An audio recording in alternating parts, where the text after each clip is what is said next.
जैसे जैसे हम प्रोग्रेस करते जाते हैं फिर ख़ातून जो है वो मीनोपॉज़ यानी माहवारी का बंद हो जाना, आखिरी माहवारी आना जिसको कहते हैं, उसकी तरफ रवां दवां हो जाती है।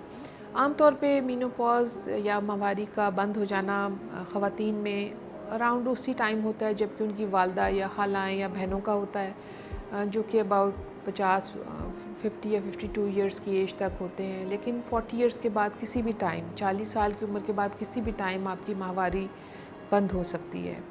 आम तौर पे हमने देखा है कि 35 साल के बाद माहवारी जो है वो इर्रेगुलर होना शुरू हो जाती है।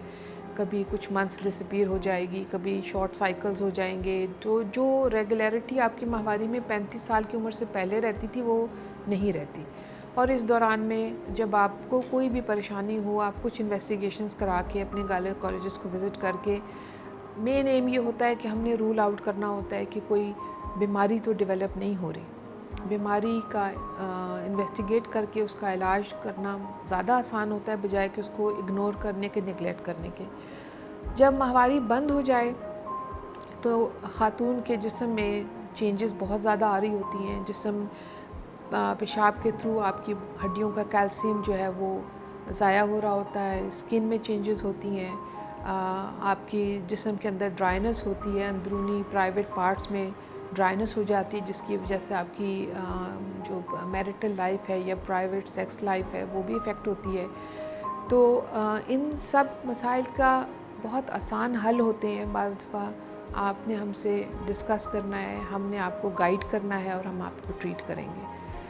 लेकिन इम्पॉर्टेंट चीज़ ये है कि अगर माहवारी बंद होने के बाद अचानक आपको साल माहवारी बंद रही और फिर अचानक से स्पॉटिंग होने लग पड़ी या हैवी ब्लीडिंग होनी शुरू हो गई, तो उसको आप डिले या इग्नोर मत कीजिए।